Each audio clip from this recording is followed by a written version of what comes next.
Kindly turn with me to 2 Timothy chapter 3 and verse 1. దయచేసి నాతో కలిసి 2వ తిమోతి పత్రిక 3వ అధ్యాయము మొదటి వచనాన్ని తెరుద్దాం. But know this, difficult times will come in the last days. అంత్యదినములలో అపాయకరమైన కాలములు వచ్చునని తెలిసికొనుము. Difficult times will come in the last days. అంత్యదినములలో కష్టకరమైన సమయములు ఆసన్నమవును. By the grace of God, for the past few weeks I have been speaking about the signs of the last days. దేవుని యొక్క కృపను బట్టి అంత్యదినముల యొక్క సూచనలకు సంబంధించిన వివరములను గత కొన్ని వారములుగా మీతో నేను పంచుకొనుచూ వస్తున్నాను. The Bible is very clear that the times before us is not going to be unending. Bible చాలా స్పష్టంగా తెలియచేస్తోంది, మన ముందు కనబడుతున్న సూచనలన్నీ కూడా అంత్యదినములకు ముంగుర్తులుగా ఉండి ఉన్నాయి. It says this time will end. ఈ యొక్క కాలము అంతమైపోతోంది అనే సంగతిని అవి తెలియచేస్తున్నాయి. There is something called the last days. అంత్యదినములు లేక ఆఖరి రోజులు అనే సమయం ఒకటి ఆసన్నమవుచూ ఉన్నది. As we get closer to these days, many signs that the Lord prophesied and the Bible says will come evidently and show itself. మనము ఈ దినాలకు సమీపస్థలం అవుతూ ఉండగా బైబిల్ తెలియజేసిన ప్రకారం అనేక కార్యములు రుజువుగా మనకు ప్రస్ఫుటంగా కనబడుతూ ఉన్నాయి. If you are traveling from Chennai to Trichy, మీరు చెన్నై నుంచి ట్రిచి వరకు ప్రయాణం చేస్తున్నారనుకోండి, all along the way you will see signboards on the roadsides, so many more kilometers to reach Trichy. మార్గం అంతట్లో కూడా తిరుచి మీరు చేరుకోవడానికి ఇంకిన్ని కిలోమీటర్లు ఉన్నాయి అన్నట్టుగా గుర్తుగా కొన్ని బోర్డులు వ్రాయబడి మనకు కనబడుతూ ఉంటాయి. But very soon there will be a sign which says welcome to Trichy. అయితే మరికొద్ది సేపట్లోనే తిరుచికి స్వాగతం అన్నట్టుగా ఒక బోర్డు మీద ఆహ్వానం మనకు తెలియచేయబడుతూ కనబడుతూ ఉంటుంది. And then the moment you enter inside, మీరు దాని లోపలికి ప్రవేశించగానే all the shops will be written Trichy, Trichy, Trichy. అన్ని దుకాణాల మీద కూడా తిరుచి తిరుచి అనే రాయబడి ఉంటుంది. In the same way, అదే రీతిగా as we gather close to the last days, మనం అంత్య దినాలకు సమీపస్థలం అవుతూ ఉండగా the signs will become multiplied and that signs will become very evident. ఆ యొక్క సూచనలు మరి ఎక్కువగా వృద్ధి అవుతూ కనబడుతూ ఉంటాయి, రుజువులు చేయబడుతూ కనబడుతూ ఉంటాయి. By the grace of God, in the past 3 sermons, I handled 3 distinct signs that was foretold about the last days. దేవుని కృప ద్వారా గడిచిన 3 వారాలుగా దేవుని యొక్క రాకడకు ముంగుర్తులుగా చెప్పబడ్డ కొన్ని సూచనలను రుజువులుగా మీతో పంచుకొని ఉన్నాను. The first one is the sign of the nation of Israel. మొదటిది ఇజ్రాయేలు దేశమునకు సంబంధించిన సూచనగా ఉండి ఉన్నది. Secondly, we saw how Jesus foretold the signs that will be evident in nature. రెండవదిగా ప్రకృతిలో రుజువులతో సహా కనబడే కొన్ని సూచనల గురించి యేసు మాట్లాడి ఉన్నారు. The third one we saw in our last sermon was how political system in the world will change in order to accommodate the last days. మూడవదిగా అంత్య దినాలకు అనుగుణంగా రాజకీయ వ్యవస్థ ఎలాగున మార్చబడుతుందో గత సందేశంలో ధ్యానం చేశాం. Praise be to God. దేవునికి స్తుతి కలుగును గాక. Today we are going to go to sign number 4. దేవునికి స్తుతి కలుగును గాక. ఈ రోజున 4వ సూచన వైపునకు మనము వెళ్ళనయ్యున్నాము. Please come back to 2 Timothy chapter 3 and verse 1 onwards. దయచేసి మరలా 2వ తిమోతి పత్రిక 3వ అధ్యాయము మొదటి వచనం నుంచి మనము ధ్యానము చేద్దాం. But know this, difficult times will come in the last days. అంత్య దినములలో అపాయకరమైన కాలములు వచ్చునని తెలిసికొనుము. Second verse starts, 2వ వచనం ఎలా ఆరంభించబడుతుంది? for people will be. ఎలాగనగా ప్రజలు ఎలా ఉంటారు అంటే, People will be. ప్రజలు ఎలా ఉండబోతున్నారు అనంటే, Today the fourth sign we are going to handle is ఈ రోజున మనము ధ్యానం చేయబోతున్న 4వ సూచన ఏమిటి అనంటే, the degradation of human society. మానవ సామాజిక విలువల యొక్క పతనమును మనము గుర్తుగా ధ్యానం చేయబోతున్నాం. The degradation of human society.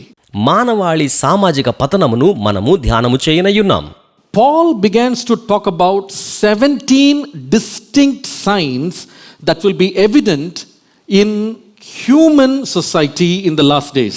అంత్య దినములలో మానవ సామాజిక జీవన విధానంలో పతనమయ్యే 17 ప్రత్యేకమైన లక్షణాలను పౌలు మాట్లాడుచూ ఉన్నారు. This is not going to be characteristic of a particular culture, continent, country.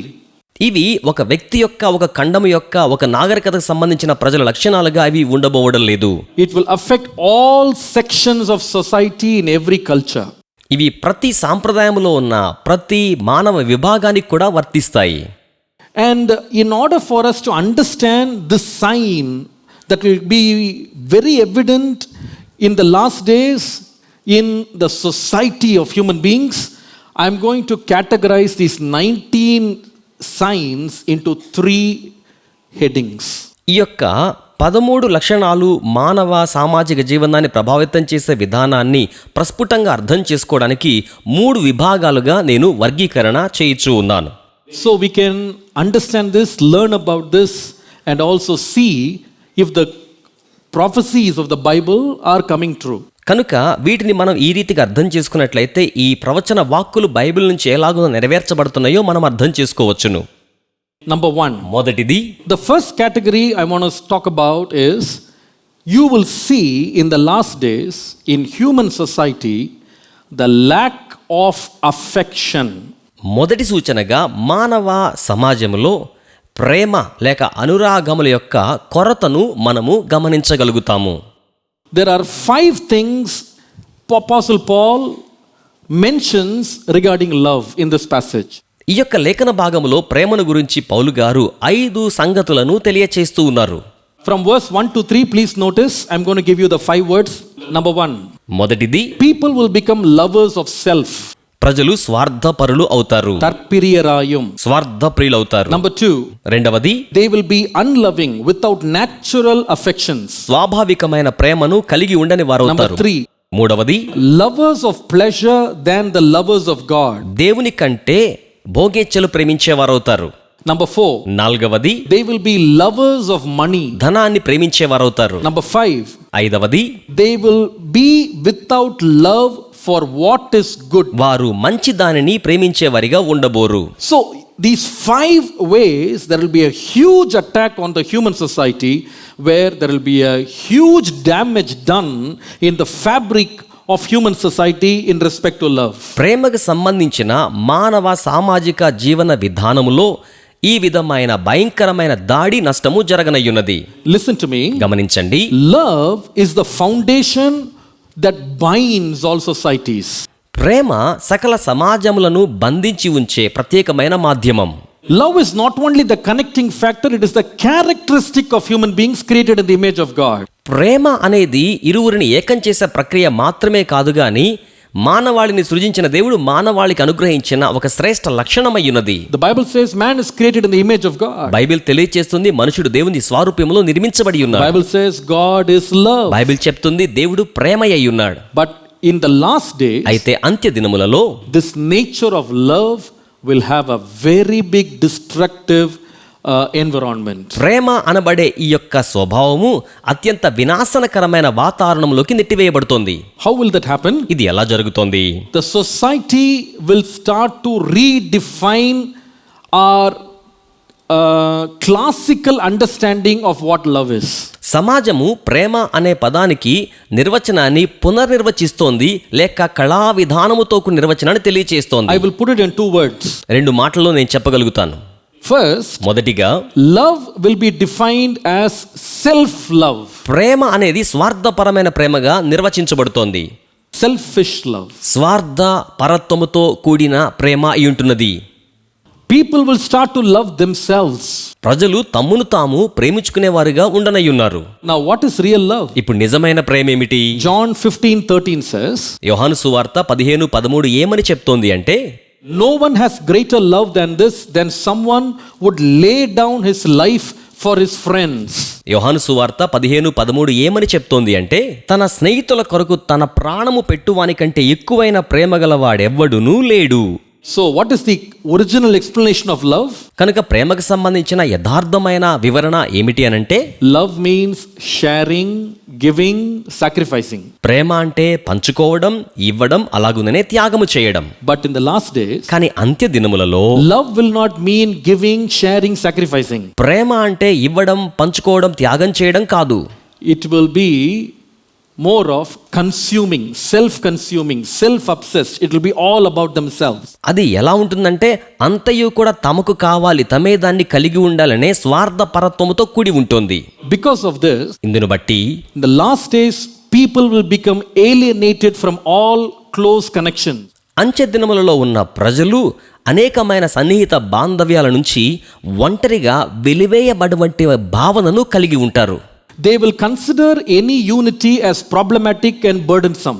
వారు ఏ ఐక్యతనైనను సరే సమస్యాత్మకంగాను భారంగాను ఉన్నట్టుగా భావిస్తారు. And therefore people will follow the definition, love yourself, love your body, boast yourself, believe in yourself. కనుక నిన్ను నువ్వు ప్రేమించుకో, నీ దేహాన్ని ప్రేమించుకో, నిన్ను నువ్వు పొగుడుకో, నీ యందు విశ్వాసం ఉంచుకో అనే నిర్వచనాన్ని ప్రజలు అనుసరించడానికి ఆరంభిస్తారు. So you don't need anybody, you are just enough. కనుక నీకెవరక్కర్లేదు, నీకు నీవుంటే చాలు అన్నట్టుగా భావిస్తూ ఉంటారు. One of the ways this is very evident in the modern culture of today is, I would call, the selfie culture. ఈనాటి అధునాతన కాలంలో ఇట్టి సంగతులను రుజువు చేయడానికి మనకు చాలా సాదృశ్య రూపంగా కనబడుతుంది సెల్ఫీ కల్చర్ అనే విధానం. The selfie culture is very interesting. Selfie culture అనేది చాలా ఆసక్తికరమైన ప్రయోగంగా మనకు కనబడుతోంది. Just in the past 10 years, almost every citizen of every country has become a photographer. గత 10 సంవత్సరాల్లోనే ప్రతి దేశంలో ఉన్న ప్రతి పౌరుడు కూడా చక్కగా ఫోటో చిత్రాలు తీసే ఫోటోగ్రాఫర్ లాగా మార్చబడి వేయడం అనేది జరిగింది. Now the interesting feature in the handheld cameras, which is part of your mobiles, ఈ రోజున చేత్తో స్వయంగా పట్టుకోగలిగే కెమెరాల్లో లేకపోతే మీ మొబైల్లో ఉన్న కెమెరాల్లో ఉన్న విశేషమైన ప్రక్రియ ఏమిటంటే, earlier they had cameras where you can take pictures in front of you. They had much more pixels. గతంలో మీ ముందు ఉన్న చిత్రాన్ని ఫోటో తీసే కెమెరాకు ఎక్కువ పిక్సెల్స్ సామర్థ్యాన్ని నిర్మాణకులు అమరుస్తూ ఉండేవారు. It will take very good quality. అది మంచి క్వాలిటీతో చిత్రాలు తీస్తోంది. But now the high quality cameras is not in the back of the mobile, it's actually in the front of the mobile. ఇప్పుడు ఎక్కువ క్వాలిటీతో చిత్రాలు తీసే కెమెరాలు మొబైల్ ఫోన్కి వెనకాల కాదు కానీ ముందు భాగం వైపే ఉంటున్నాయి. So you can take your own picture. కనుక మీరే మీ సొంత చిత్రం తీసుకోవచ్చు. And there is a free app where you can beautify yourself. అలాగే ఉచితంగా ఒక యాప్ ఉంటుంది, మీ యొక్క చిత్రాన్ని మీరు అందంగా తీర్చిదిద్దుకోవచ్చు. You can change your complexion. మీ యొక్క రంగు మీరు మార్చుకోవచ్చు. You can change the shape of your nose, eyes, lips, whatever you want to do, you can change it. మీరు మీ యొక్క ముక్కు, కళ్ళు, పెదవుల రూపాన్ని కూడా మార్చుకోగలగవచ్చు. Instantly you look like a movie star. అకస్మాత్తుగా చూచేసరికి ఒక సినిమా తారలాగా కనబడే రూపాన్ని మీరు సంతరించుకుని సవరించుకోవచ్చు. Selfie culture. ఇదియే సెల్ఫీ కల్చర్ అని అంటున్నాం. This is going extreme everywhere. ఇది ఎక్కడ చూసినా చాలా అతీతమైన స్థాయికి వెళ్ళిపోతోంది. Everywhere you see young people obsessed, they take photographs of themselves minute by minute. ఎక్కడ చూసినా ప్రతి క్షణం యవనస్తులు వారి ఫోటోలు వారు తీసుకునే ప్రక్రియలో నిమగ్నం అయి ఉంటున్నారు. And then they upload it on social media and everybody says wonderful, wonderful, wonderful, and they clap and they say likes. వారు ఆ ఫోటోల్ని సోషల్ మీడియాలో అప్లోడ్ చేస్తే చూచిన వారు బాగుందని అభినందిస్తూ వారికి చప్పట్లు కొడుతూ లైక్స్ ఇస్తూ ఉంటారు. There are people who go to some extremes. కొంతమంది అయితే విపరీతమైన ధోరణులు అవలంబిస్తూ ఉంటారు కూడా. What do they do now? మరి ఇప్పుడు ఏం చేస్తున్నారు? I once saw a photograph, a selfie, where a boy is taking a selfie with his dead grandfather in a coffin beside him. ఒక రోజున ఒక కుర్రవాడు చనిపోయిన తన యొక్క తాతగారి యొక్క మృతదేహం యొక్క శవ పేటిక పక్కన ఉండి సెల్ఫీ పిక్చర్ తీసుకోవడాన్ని నేను గమనించాను. And they sharing it. వారు దాన్ని పంచుకుంటున్నారు. I don't know what message is giving there. అతను తద్వారా ఏ వర్తమానం అందిస్తున్నారో అక్కడ మనకు గమనించలేం. Do you know there are so many people who actually died taking selfie? మీకు తెలుసా, సెల్ఫీ తీసుకుంటూ చాలా మంది చావునకు కూడా లోనైన వారుగా ఉండి ఉన్నారు. People fell off from high cliffs, people were run down by trains, they were run down by buses, and they had fatal accidents just in the process of taking selfies. ఈ యొక్క సెల్ఫీ ఫోటో తీసుకునే ప్రయత్నంలో శిఖరాగ్ర భాగాల నుంచి పడిపోయిన వారు, train కింద పడిపోయిన వాళ్ళు, బస్ కింద పడిపోయిన వాళ్ళు, భయంకరమైన యాక్సిడెంట్కి గురైన వారు ఉన్నారు. All this is about look at me, look at me, look at me, look at me. దీనంతటికీ కూడా ఒక్కటే ఒక కారణం ఉంటుంది, అదేమిటంటే నన్ను చూడండి, నా వైపు చూడండి అనే భావన. Now look at small children today. ఇప్పుడు చిన్న బిడ్డల్ని చూడండి ఈ రోజుల్లో. Earlier when you say let us play, ఇంతకు ముందు రోజుల్లో మనము ఆడుకుందాము అన్నట్టుగా అనేవారం. go and play. వెళ్ళి ఆటలాడుకోండి. What does it mean? దాని భావం ఏంటి? That means find 3 friends and then play. దాని అర్థం ఏంటంటే 3 స్నేహితులను కనుక్కొని ఆడుకోండి అని. Children will ask, Daddy, please take me to my uncle's house. Please take me to my auntie's house. I want to go and play there. పిల్లలు అడిగేవారు, నాన్నగారు ఆంటీ ఇంటికి తీసుకెళ్ళండి, అంకుల్ ఇంటికి తీసుకెళ్ళండి, అక్కడ పిల్లలతో ఆడుకుంటాను అని. But today, how do children understand when you say, go and play? ఈ రోజున పిల్లల దగ్గరికి వెళ్ళి ఆడుకోండి అనే మాటను చెప్తే పిల్లలు దాన్ని ఎలా అర్థం చేసుకుంటారో తెలుసా? Take a mobile mobile phone తీసుకోవడం and then play for hours, not even knowing whether the world is, crashing on them, or they don't worry. They just are obsessed with that mobile. Enjoy solo all the time. గంటల పాటు సమయమంతయు కూడా ఒంటరిగానే అలా ఆడుకుంటూ ఆనందిస్తూ ఉంటారు.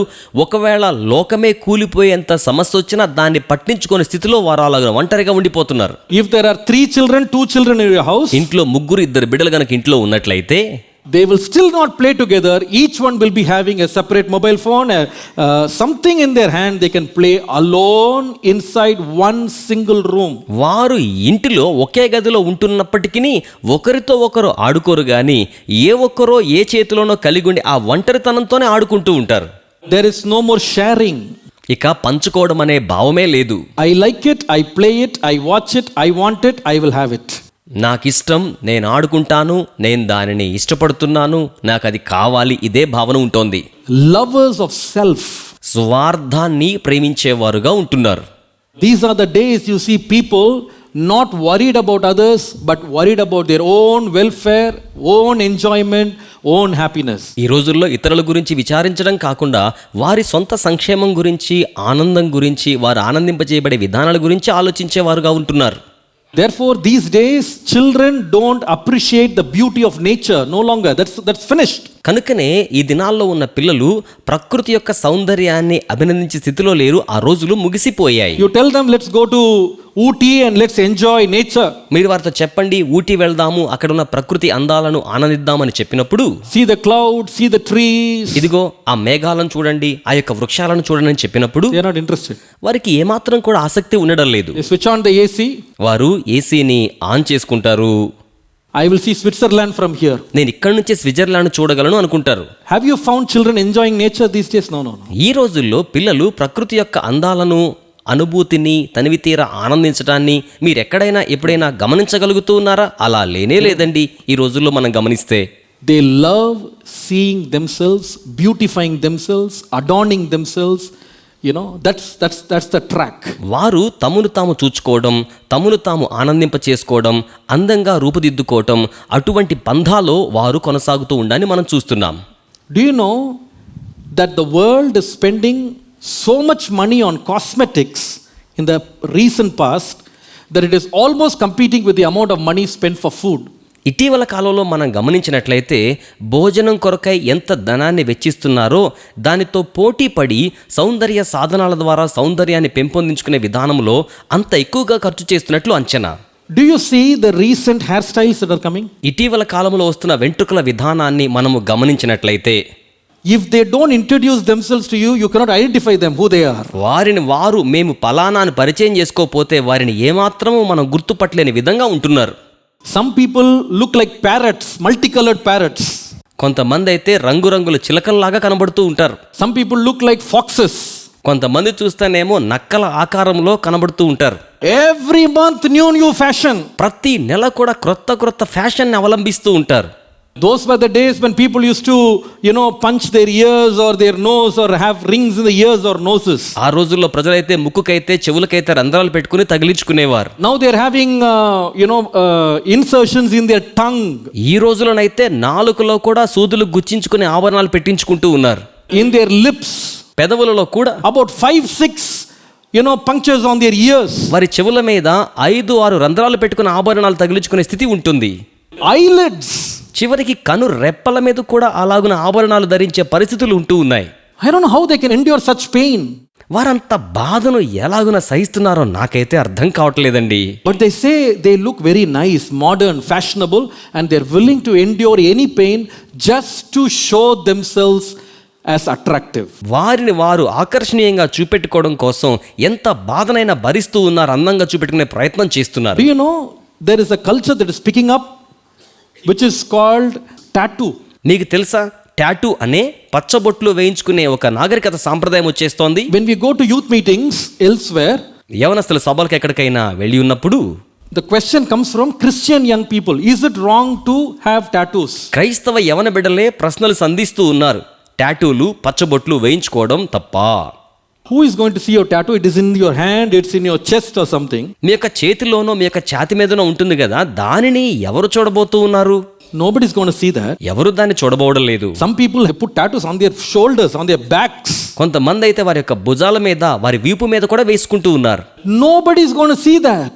ఎవరు కూడా దాన్ని చూడబోవడం లేదు కదా. But I want to see myself in the mirror. I want to love myself. అయితే నన్ను నేను అద్దంలో చూచుకున్నట్టుగా చూస్తూ ఉన్నప్పుడు నన్ను నేను ప్రేమించుకోవాలనేది వారి భావన. Do you see how the definition of love is changed? ప్రేమ యొక్క నిర్వచనం అనేది ఎలాగున మార్చివేయబడిందో మీరు గమనించారా? Jesus said, love the Lord, love your neighbor as yourself. యేసు ఏమని చెప్పారంటే మీ ప్రభువైన దేవుణ్ణి ప్రేమించండి, మిమ్మును వలె మీ పొరుగువానిని ప్రేమించండి అని చెప్పారు. And he said, if you want to follow me, deny yourself, take the cross and follow me. ఆయన ఇంకను ఏం చెప్పారంటే మీరు నన్ను వెంబడించాలంటే మిమ్ముని మీరు ఉపేక్షించుకుని సిలువనెత్తుకుని నన్ను But వెంబడించండి. what is today's definition of love? అయితే ఈ రోజున ప్రేమకు నిర్వచనం ఎలాగున ఉండి ఉన్నదంటారు? Hate everyone, leave everyone, love yourself. అందరిని ద్వేషించండి, అందరిని విడిచిపెట్టండి, మిమ్మును మీరు ప్రేమించుకోండి. Now it is becoming even worse. ఇప్పుడు ఇంకను మరీ దారుణంగా మారిపోతోంది. Instead of loving people, love money, love materials, love things. ప్రజలను ప్రేమించడానికి బదులుగా ధనాన్ని ప్రేమించడం, పదార్థాలను ప్రేమించడం, వస్తువులను ప్రేమించడం అనేదే జరుగుతూ ఉంటున్నది. Don't love people. ప్రజలను మాత్రం ప్రేమించకండి. Love everything else. మిగిలిన వాటన్నిటినీ కూడా ప్రేమిస్తూ ఉండండి. The Bible says the love of money is the root of all evil. Bible తెలియజేస్తోంది ధనాపేక్ష సమస్త కీడులకు మూలమై ఉన్నదని. But look at how our society is moving forward. అయితే నేటి సమాజం ఎలా ముందుకు వెళ్తుందో గమనించండి. They will kill, they will cause harm, they will do anything just for money. కేవలం డబ్బుల కోసమై వారు దేన్నైనా చంపేయడానికి, ఎవరికైనాను కీడు చేయడానికి కూడా సంసిద్ధమవుతూ ఉన్నారు. Do you know that 45% of world's wealth is with 1% of world's population? ఈనాడు మీరు గమనించినట్లయితే 40% ప్రపంచ దేశాల ప్రజలకు ఉన్న సొమ్ము అంతయు కూడా 1% ప్రజల యొద్దనే పూర్తిగా సమకూర్చబడి ఉన్నదని మీకు తెలుసునా? Do you know that 73% of Indian wealth is with just 1% of Indian population? 73% మంది భారతదేశ ప్రజల యొక్క సంపద అంతయు కూడా భారతదేశంలో ఉన్న 1% ప్రజల యొద్ద మాత్రమే సమకూర్చబడి ఉన్నదని మీకు తెలుసునా? The remaining 99% of Indian population has to live with just 23% of the wealth. మిగిలిన 99% మంది ప్రజలు కూడా ఈ 23% సంపదతోనే వనరులతోనే జీవించవలసి ఉన్న పరిస్థితి ఉంటూ ఉన్నది. But still these people are still learning. అయితే ఈ ప్రజలు మాత్రం ఇంకనూ సంపాదిస్తూనే ఉండి ఉన్నారు. In the recent days, ఇటీవల కాలంలో మనం చూస్తే 14,000 crores taken as loan ran away from the country.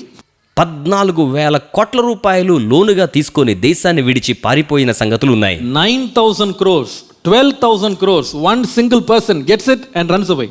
ఒక్క వ్యక్తి 9,000 కోట్లు 12,000 కోట్లు తీసుకోవడం, దేశాన్ని విడిచిపెట్టి పారిపోవడం. Whose money is this? ఇది ఎవరి ధనం అండి? How did this money come?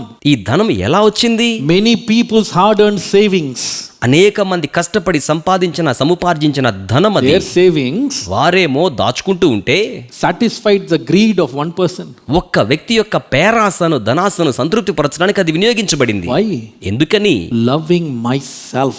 నన్ను నేను ప్రేమించుకొనుచున్నాననే భావన. I don't care what happens to others. ఇతరులకు ఏం జరిగినా నాకు లెక్క లేదు అనే భావన. I have to be good. నేను మంచిగా ఉండాలి. I have to be comfortable. నేను సౌకర్యవంతంగా ఉండాలి. I have to have pleasure. నాకు ఆనందము భోగెచ్చలు I ఉండాలి. don't care about others. నేను ఇతరుల గురించి పట్టించుకోను. Sign of the last days. ఇది అంత్య దినములకు సంబంధించిన సూచనగా ఉంటున్నది. Some years ago, కొన్ని సంవత్సరముల క్రితం in Vadaparni, a true story happened.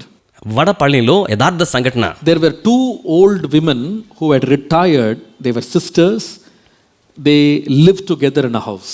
ఇద్దరు సహోదరులు వృద్ధులు పదవీ విరమణ చేశారు. వారిద్దరూ కలిసి ఒక గృహంలో నివాసం ఉంటూ ఉండేవారు. They did not have children, వారికి బిడ్డలు లేరు. but they got a very good amount as pension. అయితే వారికి పెన్షన్గా ఎక్కువ మొత్తంలో ధనము వారు సంపాదించుకుంటున్నారు. Every month they will draw. ప్రతి నెల కూడా వారి డబ్బులు తీసుకుంటారు. There was a boy who was just 12 years old who was a neighbor. 12 సంవత్సరాల బాబు ఒకతను ఆ ఇంట్లో పొరిగింటి వాడిగా అలాగున వారికి పరిచయం అయ్యాడు. He used to come every day after school and play with these and talk and have fun with these two old ladies. అతడు ప్రతిరోజు కూడా స్కూల్ నుంచి వచ్చిన తర్వాత ఆ ఇంట్లో వృద్ధులతో సరదాగా ఆడుకునేవాడు. They also enjoyed this boy's presence. వారు కూడా ఈ బాబు రాకను ఎంతగానో ఆనందిస్తూ ఉండేవారు. They used to cook something for him every day, take good care of him. వారు ప్రతిరోజు ఈ బాబు కోసం ఏదైనా వంట చేసి పెడుతూ మంచిగా జాగ్రత్త తీసుకునేవారు. One evening, ఒక సాయంత్రపు వేళ the boy comes with his friend. ఈ బాబు తన స్నేహితులతో కూడా కలిసి అక్కడికి వచ్చాడు. He goes into the house, అతడు ఆ ఇంట్లోనికి వెళ్ళాడు, locks the door. తలుపులు తాళం పెట్టేశాడు. Both of these fellows strangle the two old women. వారిద్దరూ కలిసి ఆ ఇద్దరు వృద్ధురాలను బలవంతం చేసేసి And they took a grinder stone, put on their head and killed them. ఆ గ్రైండర్లో ఉన్న రాతి బండను తీసుకుని వారి తల మీద మోది ఆ మాత్రంగా వారిని చంపేశారు. Both of them died. వారిద్దరూ కూడా చనిపోయారు. They removed their jewels. వారి యొక్క ఆభరణాలు వారు తొలగించారు. They took the money that they took from their pension that was inside the house. ఆ ఇంట్లో ఉన్న పెన్షన్ డబ్బులన్నీ వారు తీసేసుకున్నారు. And they left the house and ran away. వారి ఇంటిని విడిచిపెట్టి పారిపోయారు. 4 days the bodies were there decomposing. 4 రోజుల పాటు వారి పార్థివ దేహాలు కుళ్ళిపోయే పరిస్థితిలో అచ్చట అలాగే పడి ఉన్నాయి. The stench was everywhere. ఆ యొక్క దుర్వాసన ప్రాంతమంతా కూడా వ్యాపిస్తూ ఉంది. The police came in and then they found these two women dead. పోలీసులు లోపలికి వచ్చి చూస్తే ఇద్దరు వృద్ధులు చనిపోయిన స్థితిని వారు గమనించారు. Who did it? ఎవరు అలాగున చేశారు? The investigation took to the two boys. ఆ విధంగా ఇన్వెస్టిగేషన్ చేస్తే ఇద్దరు బాబుల యొక్క నేరం బయటపడింది. You know what they did with that money? వారు ఆ డబ్బులతో ఏం చేశారో తెలుసా? They went to an electronic shop and they got Xbox video game. వారు ఒక ఎలక్ట్రానిక్ షాప్కి వెళ్ళి వీడియో గేమ్ ఎక్స్బాక్స్ ని కొనుక్కోవడం జరిగింది. And the tragedy is, ఆ యొక్క విషాదం ఏమిటి అంటే the two women, their bodies are decomposing next door. ఆ ఇద్దరు స్త్రీల యొక్క వృద్ధుల యొక్క పార్థివ దేహాలేమో ప్రక్క ఇంటిలోనే కుళ్ళిపోయే స్థితిలో అలాగున పడి ఉన్నాయి. But in the next house, both of these boys are playing video game.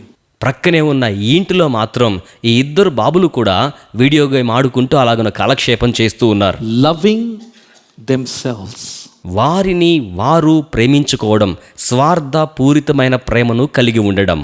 They love money and material more than others. వారు ఇతరుల కంటే ధనమును వస్తువులను మరి ఎక్కువగా ప్రేమించారు. I call this నేను దీన్ని ఏమంటున్నానంటే selfish love. స్వార్థపరమైన ప్రేమ అని పిలుస్తూ ఉన్నాను. Second part of that love is, ఈ ప్రేమలో ఉన్న రెండవ భాగము ఏమిటి అంటే Apostle Paul says, అపోస్తులైన పౌలు in the చెప్తున్నారు, last days అంత్య దినములలో they will live without natural affections.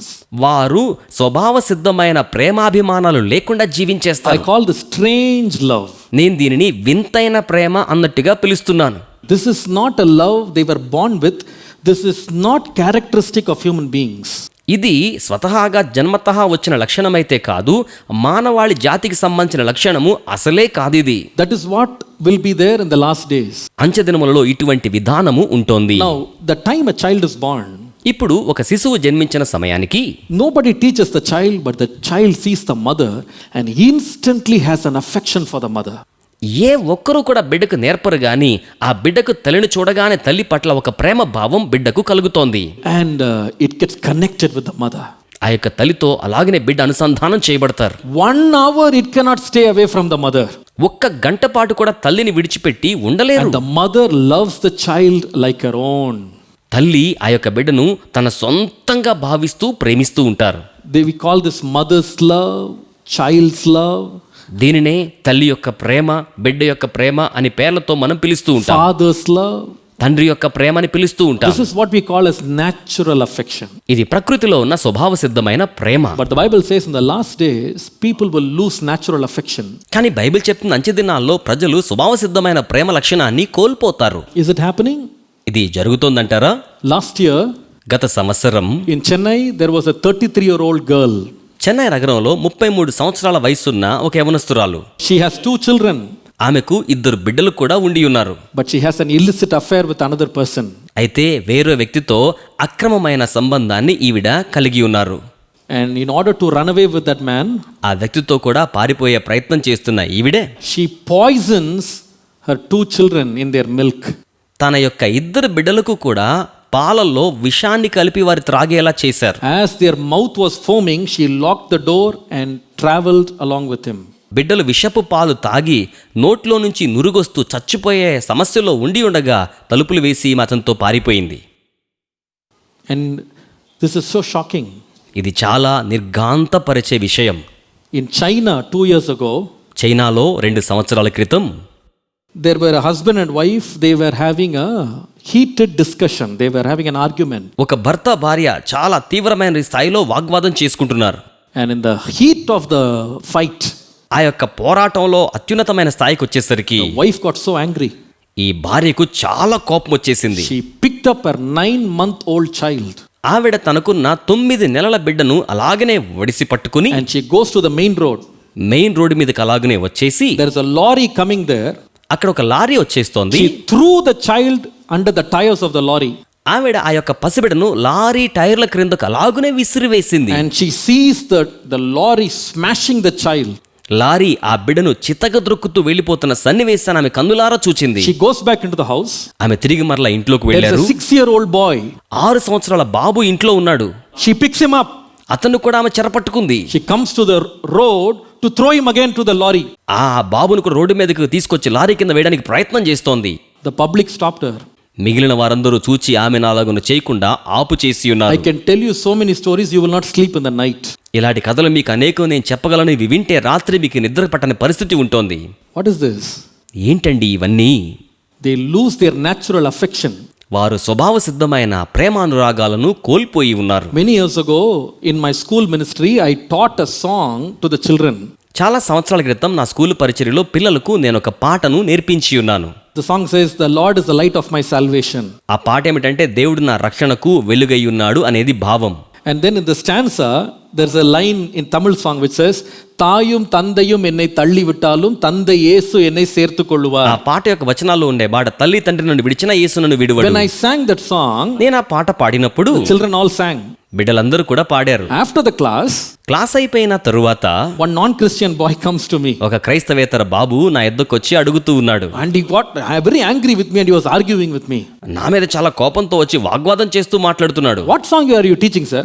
మీరు ఎటువంటి పాట నేర్పిస్తున్నారు సార్? தாயும் தந்தையும் தள்ளி விட்டாலும் என்ன சார் தாயவே அப்படி அவமதிக்கிறீங்க நீங்க?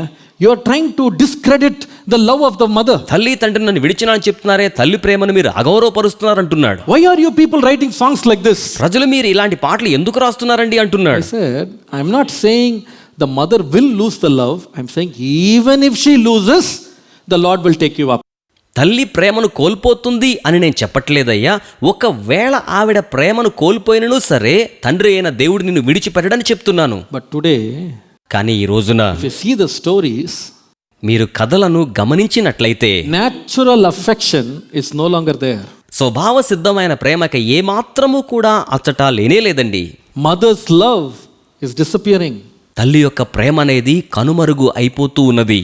Father's love disappearing. తండ్రి యొక్క ప్రేమ అనేది కనుమరుగైపోతూ ఉన్నది. Now people are starting to love their work more than their children and their wife and their husband. ఇప్పుడు ప్రజలైతే వారి యొక్క పనిని పిల్లల కంటే భర్త కంటే భార్య కంటే ఎక్కువగా ప్రేమిస్తున్న వారుగా ఉంటున్నారు. The wife doesn't love the children because she is more interested in earning money. భార్య బిడ్డల్ని ప్రేమించడం కంటే డబ్బు సంపాదించే పనినే ఎక్కువ ఇష్టపడుతూ ఉన్నట్లుగా ఇప్పుడు మనము గమనించగలుగుతున్నాం. Natural love is lost. స్వభావ సిద్ధమైన ప్రేమ అనే దానిని కోల్పోవడం జరుగుతోంది. In Genesis 3:16, ఆదికాండము 3వ అధ్యాయము 16వ వచనాన్ని మనం చూచినట్లయితే the Lord looked at Eve and said, ప్రభువు హవ్వ వైపు చూచి ఏమంటున్నారంటే, "Your desire will be for your husband." నీ భర్త ఎడల నీకు వాంఛ కలుగుతోంది అని దేవుడు హవ్వతో చెప్పిన మాటను మనము గమనించగలుగుతాం. That is natural desire. అది స్వభావ సిద్ధమైన కోరిక అయ్యున్నది. After you get your child married, you will see that. మీ బిడ్డలకు వివాహం మీరు జరిగించిన తరువాత ఆ సంగతిని మీరు గమనించగలుగుతారు. You'll see that the girl who was so dear to you, after she gets married, she just forgets you and loves the husband with all her heart. నీకెంతో ప్రియమైన మీ కుమార్తె మీరు వివాహం జరిగించిన తరువాత తన పూర్ణ హృదయంతో తన భర్తను ప్రేమిస్తూ మీకు దూరం అవుతున్నట్లుగా అనిపిస్తుంది. That is natural love. అది స్వభావ సిద్ధమైన ప్రేమ. But the Bible says in the last days this natural affection will be gone. కానీ బైబిల్ చెప్తుంది అంచె దినాల్లో స్వభావ సిద్ధమైన సహజ ప్రేమ కోల్పోతారు అని. People will not love their partners. ప్రజలు వారి యొక్క జీవిత భాగస్థులను ప్రేమించేవారిగా ఉండబోరు. Marriage will be a marriage of convenience. వివాహము వారి సౌలభ్యం కోసం చేసుకునే ప్రక్రియ వంటి వివాహంగా ఉండబోతోంది. People will love money more than their wife, more than her. Things will be more important. ప్రజలు వారి యొక్క భార్య కంటే ధనాన్ని, భార్య కంటే వస్తువులనే మరి ఎక్కువ ప్రాముఖ్యతగా ప్రేమించేవారవుతారు. Natural love is gone. స్వభావ సిద్ధమైన ప్రేమ వెళ్ళిపోతుంది. Do you know there is a new trend picking up called virtual love? నీకు తెలుసా, దృశ్య రూపకమైన ప్రేమ అనే ఒక క్రొత్త ట్రెండ్ ప్రస్తుతం ఎక్కువగా అభివృద్ధి చెందుతూ ఉంటుంది. Virtual love. వర్చువల్ లవ్ అంటారు దాన్ని. What is virtual love? Virtual love అనే దానికి భావం ఏమిటి? Both of these people who say that they love each other, they will never meet each other in real life. ఈ విధంగా ప్రేమించుకుంటున్నామని చెప్పే వీరిద్దరు కూడా నిజ జీవితంలో ఏనాడు కూడా ఒకరిని ఒకరు చూచుకొని కలుసుకుని ప్రేమించుకున్న వారి వలె ఉండరు. All the time the only love they share is before their computer screens or their texting. వారి ప్రేమంతటి కూడా కంప్యూటర్ తెర ముందు గాని లేకపోతే SMS వంటి టెక్స్టులు చేసుకోవడం దాన్ని వ్యక్తం They call చేసుకుంటారు. this virtual love. దీనినే వారు దృశ్య రూపకమైన లేక వర్చువల్ లవ్ అని అంటారు. Now a new trend is picking up. ఇప్పుడు మరి ఒక నూతనమైన ట్రెండ్ పైకొస్తూ ఉంటున్నది. They call it robotic love. దానిని వారు రోబోటిక్ ప్రేమాయణం అంటున్నారు. Robotic love. రోబోటిక్ ప్రేమ అంటున్నారు. Look at this picture that I put up. ఈ యొక్క చిత్రపటాన్ని వేస్తున్నాను, గమనించండి. The man is a famous Hollywood actor. ఈ వ్యక్తి ప్రఖ్యాత హాలీవుడ్ నటుడు. The person standing opposite to him is not a woman, she is a robot. అతని ఎదురుగా నిలబడి ఉన్న వ్యక్తి స్త్రీ కాదండి, ఒక మరమనిషి, యంత్రపు మనిషి. Her name is Sophia. ఆవిడ గారి పేరు Sophia. And he is trying to talk to her and make her love him. అతడు ఆమెతో మాట్లాడి ఆవిడ తనను ప్రేమించేలా చేసుకోవాలని ప్రయత్నం చేస్తూ ఉన్నట్టుగా చూస్తున్నాం. And he is trying to kiss the robot. ఆ యొక్క రోబోట్ని, యంత్రపు మనిషిని, మరమనిషిని ముద్దు పెట్టుకునే ప్రయత్నం చేస్తున్నాడు. They say మరేమంటారంటే this robo ఈ యొక్క robo is back ordered in Japan. They are not able to clear the orders. So many men have ordered robotic women to start a family with them. Japan దేశంలో చాలా మంది పురుషులు యంత్రపు మనిషి, మరమనిషి ద్వారా కుటుంబ జీవితాన్ని సాగించాలనే ఆశతో ఎక్కువ రోబోల కోసం ఆర్డర్ చేస్తే వారు ఆర్డర్ సప్లై చేయలేక వెనక్కి తీసుకుంటున్నారు. Japan la. జపాన్ దేశంలో ఇలా జరుగుతోంది. In the last days terrible times will come.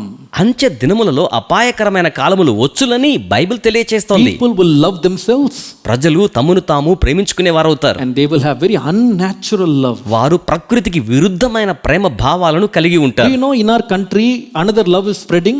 మీకు తెలుసా, మన దేశంలో మరి ఒక ప్రేమ బాగా విస్తరిస్తూ ఉంటుంది. It is not loving their partner, loving people.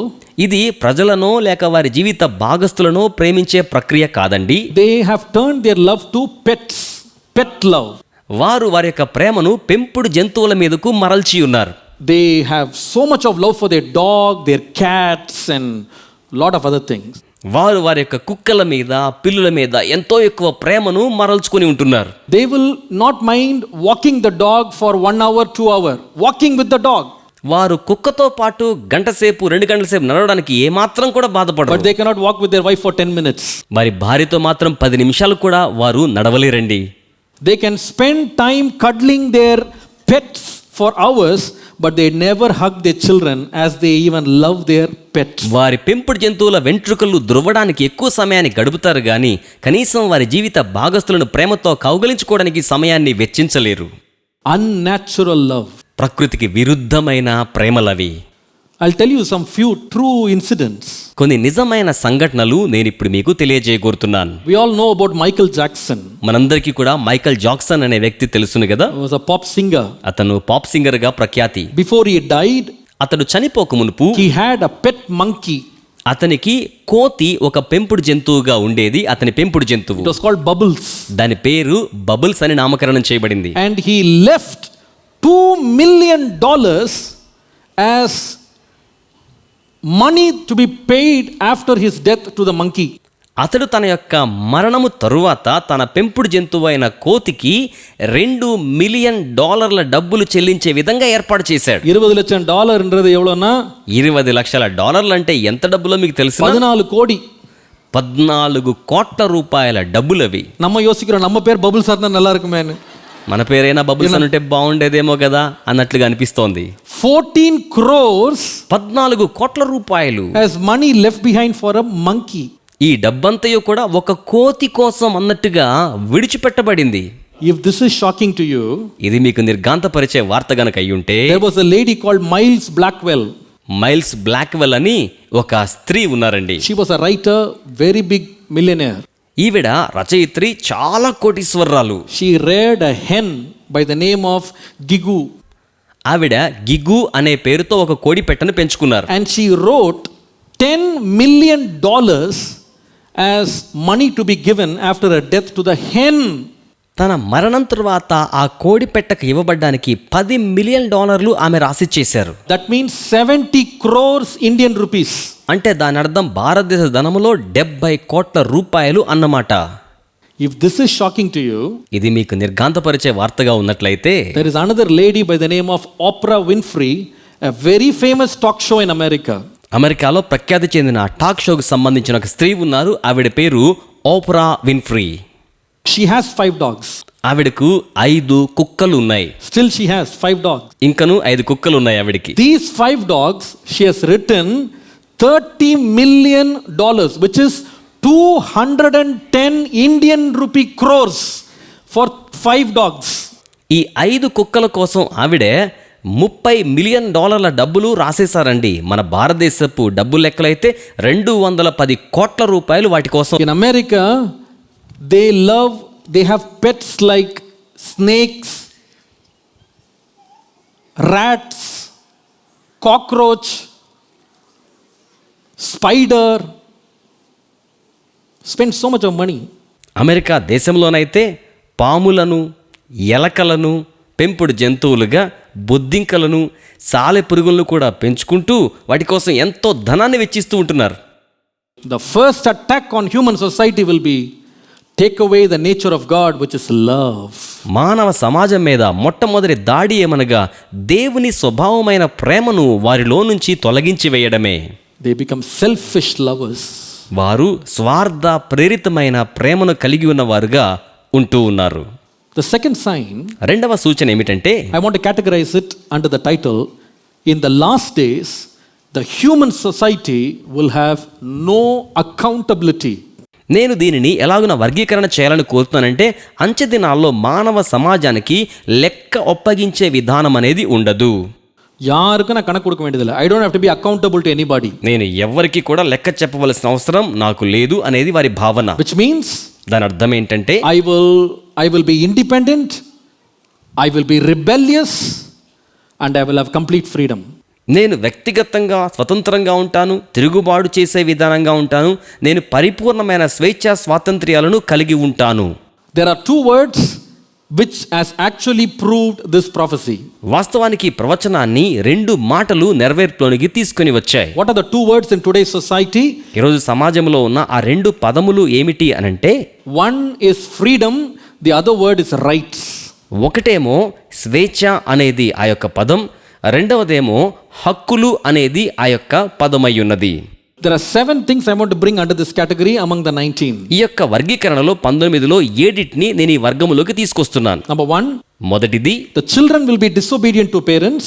బిడ్డలు తల్లిదండ్రులకు అవిధేయులైన వారుగా ఉంటున్నారు. Children will be irreconcilable. బిడ్డలు సమాధాన పరచబడని వారిగా ఉంటూ ఉన్నారు. They will be ungrateful. వారు కృతజ్ఞత రాహిత్యాన్ని కలిగిన వారుగా ఉంటున్నారు. People will be slanderers. ప్రజలు అపవాదులు మోపేవారిగా ఉంటూ ఉన్నారు. People will be traitors. ప్రజలు ద్రోహులుగా ఉంటూ ఉన్నారు. People will be boastful and proud. ప్రజలు గర్వముతోనూ అతిశయముతోనూ డాంబికులుగా ఉంటూ ఉన్నారు. All this you can categorize under the last days. Human society will have no accountability for anybody else.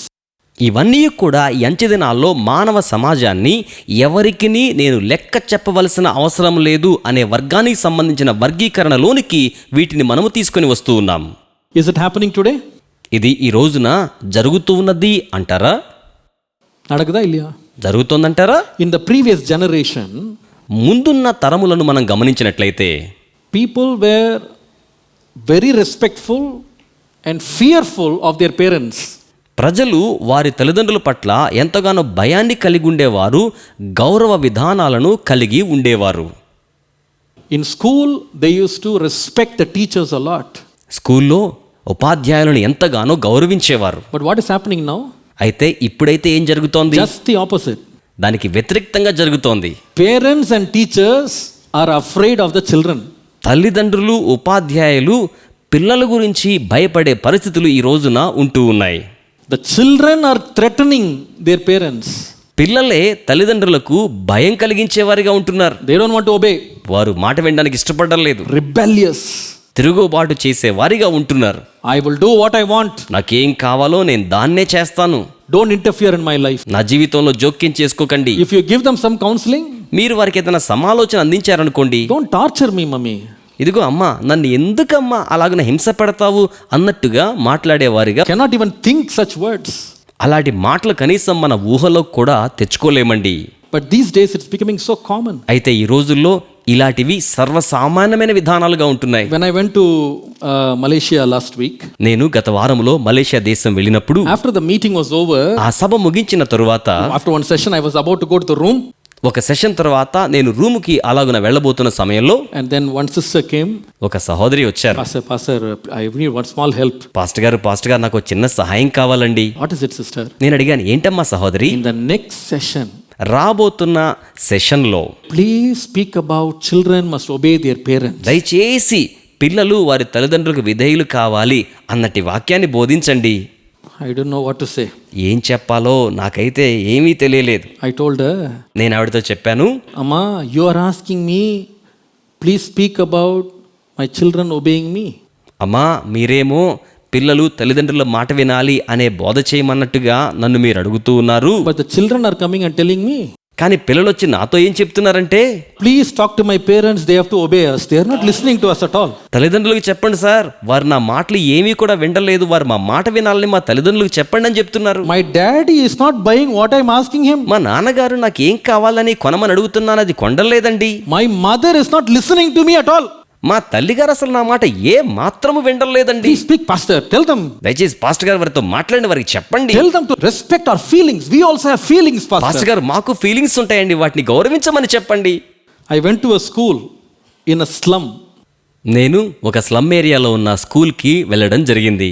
Before I handled the class, నేను అక్కడ class తీసుకునే ముందుగా the headmaster is calling me to his room. Head master గారు నన్ను తన రూమ్కి పిలుస్తూ ఉన్నారు. Saying, brother, thank you for coming to our school. ఆయన చెప్పాడు, సోదరుడా, మా స్కూల్కి వచ్చినందుకు I వందనాలు. never thought you will come to us. మీరు ఎప్పుడు మా స్కూల్కి వస్తారని నేను ఎప్పుడు ఆలోచన చేయలేదండి. But I have one small warning. అయితే ఒక చిన్న హెచ్చరిక ఉందండి. Some of the students will be fully drugged. They are in drugs. కొంతమంది విద్యార్థులు పూర్తిగా డ్రగ్స్ లేదా మాదక ద్రవ్యాలతో నింపబడి ఉంటారండి. If they make any noise, say they try to come and beat you or something, you just come out. వారు కనుక ఏదైనా ధ్వని చేసి మిమ్మల్ని కొట్టడానికి ఏదైనా ప్రయత్నం చేస్తే వెంటనే దయచేసి బయటకు వచ్చేయండి అని చెప్పారు. எப்படி? ఎప్పుడు? என் பாதுகாப்புக்கு ஒரு சொல்லி அனுப்புறாரு, பத்திரமா வெளியே வாங்கன்றாரு. இது ஸ்கூலா, இது ஜெயிலா, என்னன்னே தெரியல. இது అది స్కూలా చెరసాల అర్థమే కావడం లేదు. நம்ம சிரிக்கிறோம், but this is how the society is turning. మీరైతే నవ్వుతున్నట్టుగా కనబడుతున్నారు, కానీ సమాజం ఈ రీతిగా మలచబడుతూ ఉన్న సంగతిని మనము గమనించగలుగుతూ ఉన్నాం. Rebellion, no regard for authority, no respect.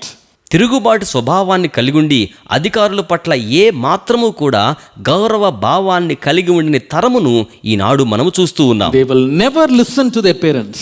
వారి తల్లిదండ్రుల మాట ఎప్పటికీ విననొల్లరు. Every authority they will make fun of. ప్రతి అధికారాన్ని కూడా వారు ఎగతాళి చేసేవారిగా ఉంటున్నారు. You cannot give them any rules. మీరు వారికి ఎటువంటి నియమాలు చట్టాలు విధించలేరు. How is the church these days? ఈ రోజుల్లో సంఘము ఎలా ఉన్నది అంటారు? Very sadly I'm saying this. చాలా విచారంగా నేను ఈ మాటలు మీకు చెప్తున్నాను. This poison in the society is actually spreading very fast inside the churches. సమాజములో ఉన్న ఈ యొక్క విషమే సంఘాల లోపలికి కూడా చాలా వేగంగా ప్రవహిస్తోంది. And many pastors are advocating this. చాలా మంది పాస్టర్లు ఈ సంగతులను రుజువుగా తమ జీవితాల్లో What తెలియచేస్తున్నారు. is that? ఏమిటది? When you stand in a church, don't say do this, do that. This is right, that is right. No rules. No rules. ఒక సంఘములో మీరు నిలబడ్డారంటే అది చేయకండి, ఇది మాత్రమే చేయండి, ఇలా రూల్స్ చెప్పడానికి లేదు. That is all Old Testament, Old Covenant. అదంతయు కూడా పాత నిబంధన, పాత చట్టము. Now we are in grace. ఇప్పుడు మనము కృపాకాలములో ఉండి ఉన్నాము. We are all free. మనమందరము కూడా స్వేచ్ఛను కలిగి ఉన్నాము. So do whatever you want, wear whatever you want, live as you want. You are all the children of God. కనుక మీరు ఏం చేయాలనుకుంటున్నారు అది చేయండి, ఏ ధరించాలనుకున్నది చేయండి, మీరు ఎలా ఉండాలనుకుంటే అలా ఉండండి, ఎందుకంటే మీరందరూ దేవుని బిడ్డలై ఉన్నారు అని చెప్పాల్సి వస్తుంది. If you say don't do this, you are speaking Old Testament. You are speaking the law. మీరు అలా చేయకండి, ఇలా చేయండి అని చెప్తే ఇదిగో మీరు పాత నిబంధన మాట్లాడుతున్నారు, మీరు ధర్మశాస్త్రాన్ని మాట్లాడుతున్నారు అంటున్నారు. Oh, it is law. ఏమనండి, ఇది చట్టము అంటున్నారు. ఇది న్యాయ ప్రమాణంతో బెస్ట్ గారు. ఇది ధర్మశాస్త్రము, దానిని మీరు బోధిస్తున్నారు అన్నట్టుగా భావిస్తూ మాట్లాడుతున్నారు. That's how the churches are going these days. ఆ రీతిగా ఈ రోజుల్లో సంఘాలు అలాగున వెళ్ళిపోతున్నాయి. The societal degradation. సమాజానికి సంబంధించిన ఒక పతనం అనేది సంభవిస్తోంది. Where did this start? ఇదంతయు కూడా ఎక్కడ ఆరంభించబడి ఉన్నది? How did this come about? ఇది ఎలాగున ఈ రీతిగా వచ్చేసింది? Please don't misunderstand me, but I'm going to say something very important. దయచేసి నన్ను తప్పుగా అపార్థం చేసుకోకండి, చాలా ప్రాముఖ్యమైన సంగతిని మీతో పంచుకోవాలని కోరుతున్నాను. Now, many of us, including me, unknowingly, we actually have opened our children to watch cartoons. See? ఇప్పుడు నేను కూడా కలిసి మీతో పాటుగా తెలిసి తెలియకుండానే మన బిడ్డలందరినీ కూడా కార్టూన్ చిత్రాలు చూడడానికి మనము వారికి ద్వారాలు తెరవజేసి ఉన్నాం. If they want to eat, play a cartoon movie. వాళ్ళు ఏదైనా తినాలి అనుకోండి, కార్టూన్ మూవీ ప్లే చేస్తే అది చూస్తూ ఆ విధంగా తినేస్తారు. If the child is disturbing you a lot, బిడ్డ మిమ్మల్ని ఏదన్నా విసిగిస్తూ ఉన్న సందర్భం వచ్చిందనుకోండి, go and watch that movie. ఇదిగో వెళ్ళు ఆ యొక్క చిత్రాన్ని చూస్తూ ఉండు. We say, Pastor, there is no bad words. There is no vulgarity. The dress is very nice. It's just cats and dogs and donkeys and horses and mouse and cat.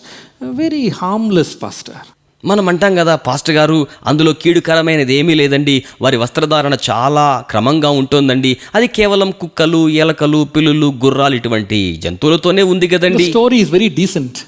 ఆ కథ కూడా చాలా చక్కగా ఉందండి. It is harmless for the children. ఇది బిడ్డలకు ఏమాత్రం కీడు కలిగించదండి. Because it is made for children. ఎందుకంటే అది పిల్లల కోసమే దాన్ని రూపొందించారండి, దాన్ని ఉత్పత్తి చేశారని చెప్తుంటాం. Some time ago, my son was watching a cartoon movie. Very nice, decent movie. కొంతకాలం క్రితం నా కుమారుడు చాలా చక్కని కార్టూన్ చిత్రాన్ని అలా చూస్తూ ఉండి ఉన్నాడు. I was sitting there and watching what he was watching. అతడు ఏం చూస్తున్నాడు అని నేను పక్కనే కూర్చొని గమనిస్తున్నాను. And then I told my wife, అప్పుడు నేను నా భార్యకి ఏమని చెప్పానంటే, this is something wrong in this. ఇందులో ఏదో పొరపాటు ఉన్నట్టుగా నాకు అనిపిస్తోంది, కనిపిస్తుందని చెప్పాను. What is it? అది ఏమిటి అనంటే, That character does not have a father or mother. ఆ యొక్క ప్రముఖమైన నటిస్తున్న ఆ వ్యక్తికి తల్లి గాని తండ్రి గాని ఎవ్వరూ లేరన్నమాట. They are living totally in freedom to make their own choices. They run what they want, they marry whom they want, they live as they want.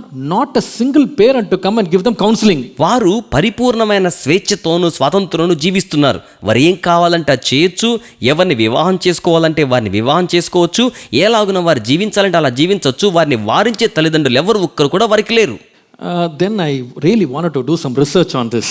అప్పుడు నేను దీని మీద కొంత పరిశోధన చేయాలి అన్నట్టుగా అనుకున్నాను. When this sermon came up, ఈ ప్రసంగం నా మదిలోకి వచ్చే I సమయానికి began to go and search lot of research. What is going on in this industry?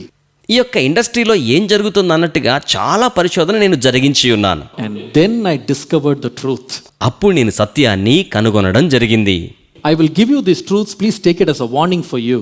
నేను ఈ సత్యాల్ని మీకు అందిస్తాను, వీటిని మీరు హెచ్చరికగా స్వీకరించవలసిందిగా కోరుతున్నాను. This research was not made by pastors or any religious figures. ఈ యొక్క పరిశోధన అంతయు కూడా మతపరమైన వారు గాని పాస్టర్లు గాని జరిపిన పరిశోధన కాదు ఇది.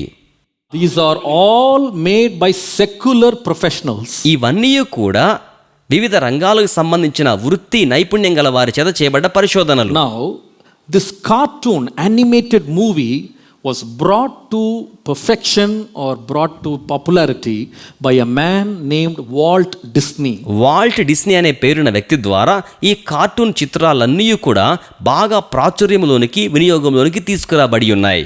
But the interesting part of all the movies, cartoon movies he created was, అయితే అతను చిత్రించిన కార్టూన్ చిత్రాలన్నింటిలో కూడా అత్యంత ఆసక్తికరమైన సన్నివేశము వాస్తవము ఏమిటంటే, the father or mother is absent from the beginning of the story. ఆ కథ యొక్క ఆరంభము నుంచే తల్లి గాని తండ్రి గాని ఆ కథలో మనకెక్కడ కనబడరు.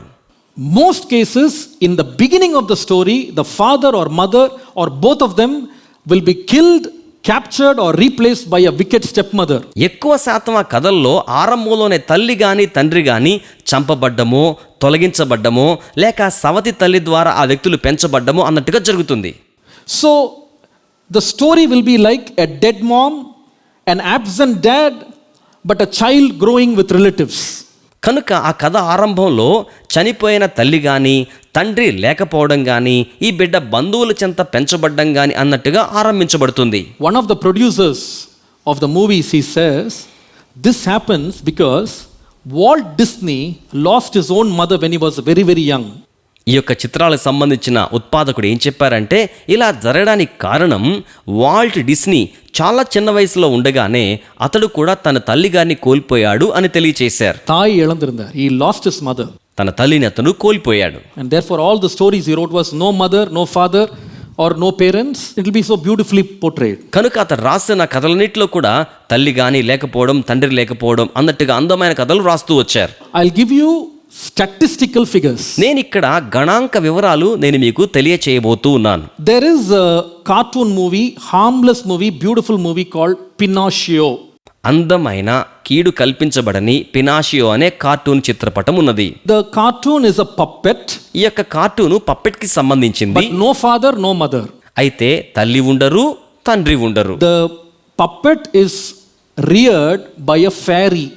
ఈ యొక్క పప్పెట్ ఒక భూతం ద్వారా ఆ విధంగా పెంచబడ్డం మనం చూస్తాం. Another movie, Peter Pan, for many years it was popular. అనేక సంవత్సరాలుగా పీటర్ పాన్ అనే ప్రఖ్యాతి చెందిన కార్టూన్ కథ ఉంది. The boys have no parents. ఈ బాబుకు తల్లిదండ్రులు ఏమాత్రం కూడా ఉండరు. They themselves appoint a mother. వారే స్వయంగా ఒక తల్లిని నియామకం చేసుకున్నట్లుగా ఆ కథలో ఉంటుంది. There's another movie, very popular, loved by children, called Finding Nemo. బిడ్డలు బాగా ఇష్టపడే మరొక కథనం ఉంటుంది. దాని పేరు finding Nemo. A story about a fish. ఇది ఒక చేపకు సంబంధించిన కథ. Now Nemo's mother, along with all Nemo's siblings, is killed in the beginning of the story. ఈ కథ ఆరంభంలో నీమో యొక్క తల్లి నీమోతో కూడా జన్మించిన వారందరితో పాటు కలిసి ఆ రీతిగా చంపబడడాన్ని మనము గమనించగలుగుతాం. 101 Dalmatians. 101 డాల్మేషియన్స్ అనే ఒక కథ. It's only about dogs. ఇది కేవలం కుక్కల గురించిన కథ మాత్రమే. But కానీ there is one lady who is a stepmother to 84 puppies. ఒక సవతి తల్లి 84 కుక్క పిల్లల్ని ఆ రీతిగా చేపట్టుకోవడాన్ని మనం గమనించగలుగుతాం. The Lion King, very famous movie. Lion king చాలా ప్రఖ్యాతి చెందిన చిత్రం అది. The mother of Simba is a widow. The mother is a widow. అందులో తల్లి ఒక విధవరాలుగా ఉండడాన్ని మనము గమనించగలుగుతాం. Ratatouille. రాటటూలీ అనే మనొక ప్రఖ్యాత చిత్రం అనేది ఉన్నది. It is about a small mouse, very interesting story. ఇది చాలా ఆసక్తికరమైనది, చిన్న చిట్టెలుకకు సంబంధించిన కథ. But from the beginning of the movie till the end, the mother is not even referred to. We don't know where the mother is. ఈ యొక్క చిత్రంలో ఆరంభం నుంచి చివరి వరకు అసలు తల్లి ఎక్కడ ఉందో తల్లి ఉనికి ఆ కథలో ఉండదు. The father తండ్రి అయితే will come and visit the rat as a robber once in a while. తండ్రి అప్పుడప్పుడు ఒక రోబర్ లాగా బందిపోటు దొంగగా అలా వచ్చి దర్శిస్తూ వెళ్తుంటాడు. This is the story. ఇదండి అందులో ఉన్న కథ. Now these researchers, they say, what happens when children watch these movies? గమనించండి, ఇప్పుడు ఈ పరిశోధకులు ఇటువంటి చిత్రాలను బాలలు వీక్షించినప్పుడు వారిలో ఏం జరుగుతుందని గమనించారు అనంటే, Listen to me carefully, very interesting. చాలా జాగ్రత్తగా వినండి, The ఆసక్తికరమైనది. main character of all these movies, they are forced to to venture into the world all alone. ఈ చిత్రాలన్నిటిలో కూడా ముఖ్యమైన కథానాయకుడు ఈ లోకములోనికి ఒంటరిగా సాహసం చేస్తూ బయలు వెడలి వెళ్ళవలసి వస్తోంది. We force, நாங்க உலகத்தை தனியா சந்திக்கிறோம். யாரும் எங்களுக்கு தெரியாது, தெரிய தேவையில்லை, எங்களுக்கு யாரும் எங்க கூட இல்லை, நாங்களே எங்கள் உலகத்தை நாங்கள் தனியாக சந்திக்கிறோம்.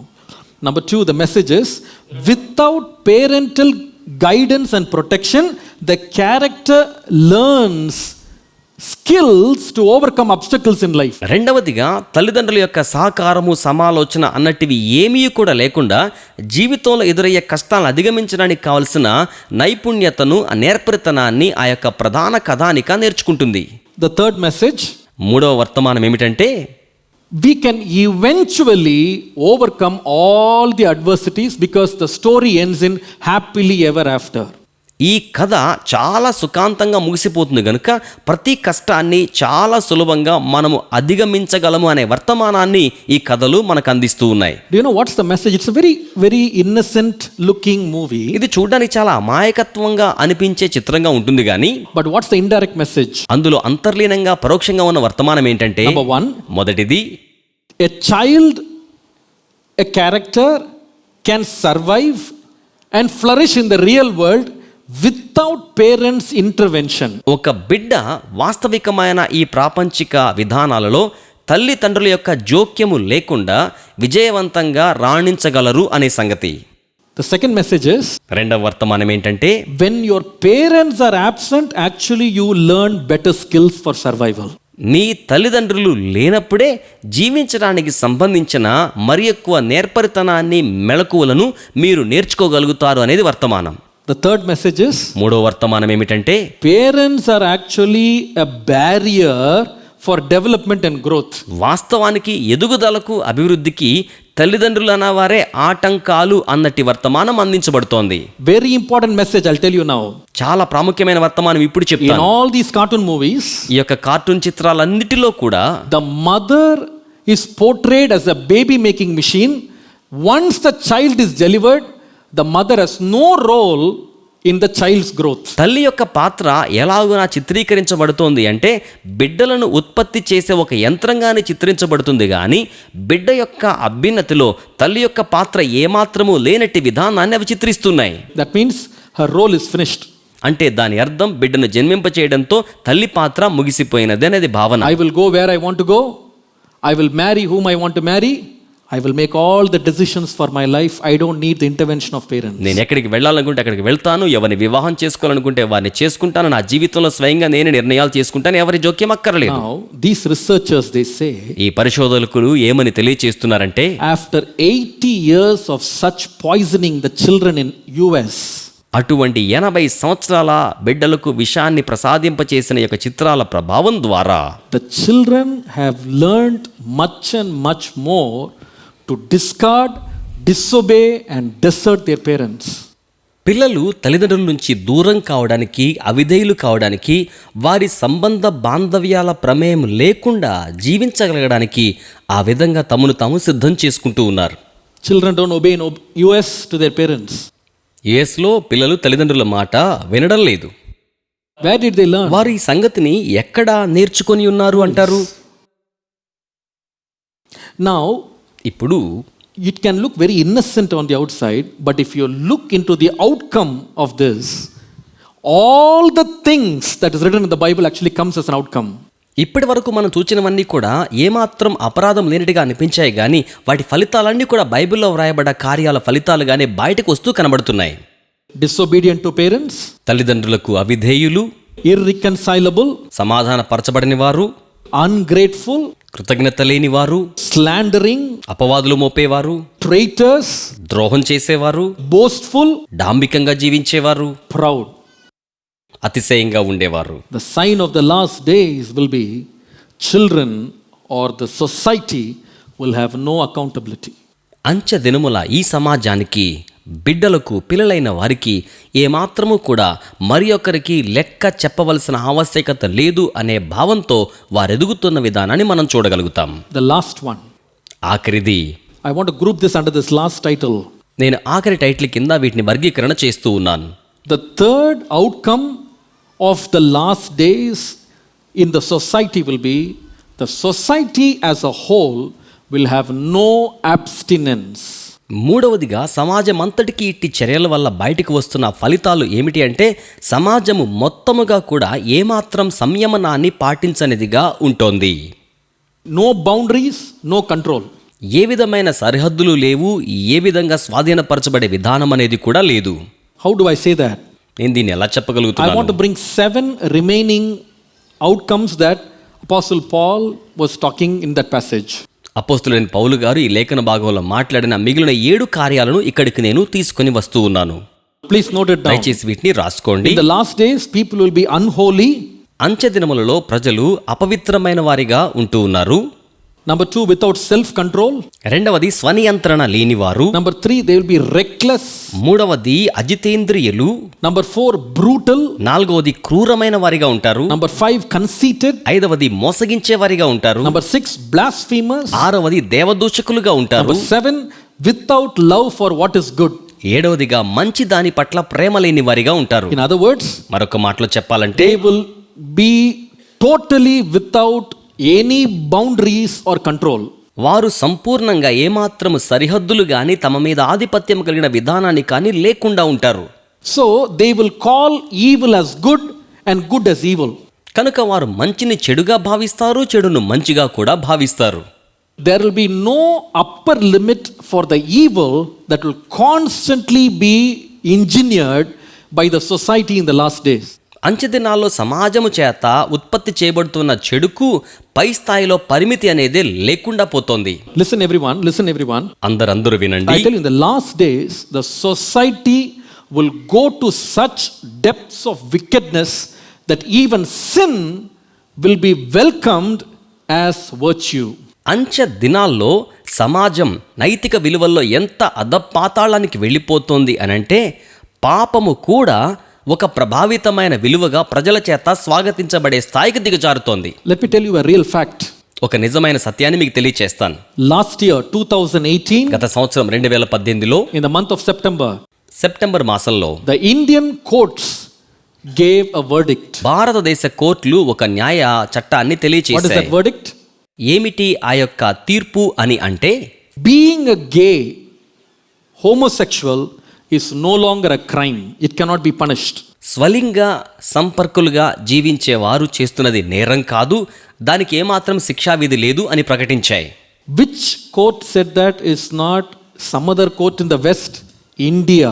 ఇది పాశ్చాత్య దేశాల్లో ఏదో ఒక కోర్టు ఇచ్చిన తీర్పు కాదండి, భారతదేశపు కోర్టు ఇచ్చిన తీర్పు. And there was such a big celebration in the public in the city of Delhi. Delhi నగరంలో బహిరంగంగా ఈ తీర్పును గొప్ప వేడుకగా జరుపుకున్న సందర్భాన్ని మనము గమనించి ఉండవచ్చును. One of the judges who made this as a law, ఇట్టి తీర్పును చట్టముగా చేసిన వారిలో ఉన్న ఒక న్యాయాధిపతి, she was a female judge. ఆమె మహిళ. Do you know what she said? ఆవిడ ఏమన్నారో తెలుసా? She said, history owes an apology to the LGBT people for ostracizing them from our society. LGBT ప్రజా సమూహం ఇటువంటి వారిని వెలివేయడం అనే దానికి సంబంధించి చరిత్ర నేటి కాలపు వారికి క్షమాపణ చెప్పుకోవడానికి బాకీ పడి ఉన్నది. The Britishers, they brought a law about this 157 years ago. 157 సంవత్సరాల క్రితమే బ్రిటిష్ వారి చట్టాన్ని తీసుకుని వచ్చి ఉన్నారు. They said anyone caught in a homosexual act, they will be put behind bars for 10 years prison. ఎవరైనా సరే స్వలింగ సంపర్కులుగా నేరం చేస్తూ పట్టుబడ్డట్లయితే వారిని తీసుకెళ్లి కటకటాల వెనక ఉంచాలి అని తీర్పునిచ్చారు. But they broke that punishment and law and said it is not a crime anymore. అయితే వారు ఆ చట్టాన్ని అధిగమించి ఇట్టి చర్యలు చేయడం ఏమాత్రం నేరము కాదని ఆ చట్టాన్ని అధిగమించేశారు. Very shocking. చాలా నిర్ఘాంతపోయే విధానాలివి. In the year 2013, 2013వ సంవత్సరంలో in America, a lady by the name of Stutzman, America దేశంలో స్టూట్స్మాన్ అనే ఒక స్త్రీ ఏం చేశారంటే, she had a business of selling decorative flowers, flower decoration. ఆవిడకు పుష్పాలంకరణ విధానాలు అమ్మం చేసే వ్యాపారం ఉంది. Once a homosexual couple came to her and asked her to decorate their wedding. ఒకసారి ఒక స్వలింగ సంపర్కుల జంట వారి యొద్దకు వచ్చి వారి వివాహానికి అలంకరణ చేయమని ఆవిడని అడిగి ఉన్నారు. They wanted her to decorate with flowers their wedding. వారి యొక్క వివాహానికి పుష్పాలతో కూడిన అలంకరణ చేయవలసిందిగా ఆవిడను అడిగి ఉన్నారు. The lady said, I don't believe in this. I am a Christian. I will not do this. ఆ స్త్రీ ఏమన్నారంటే, నేను క్రైస్తవురాలను, ఇటువంటి వాటిని నేను విశ్వసించను, కనుక అలాగున నేను చేయను అని చెప్పేశారు. They went to the court. వారు కోర్టుకు వెళ్ళడం జరిగింది. And the court fined that woman for not decorating that wedding a fine of $1,000. $1,000 fine, అపరాధ రుసుము విధిస్తూ పుష్పాలంకరణ చేయనన్న ఆ స్త్రీకి కోర్టు తీర్పునివ్వడం జరిగింది. That is 70,000 rupees Indian money.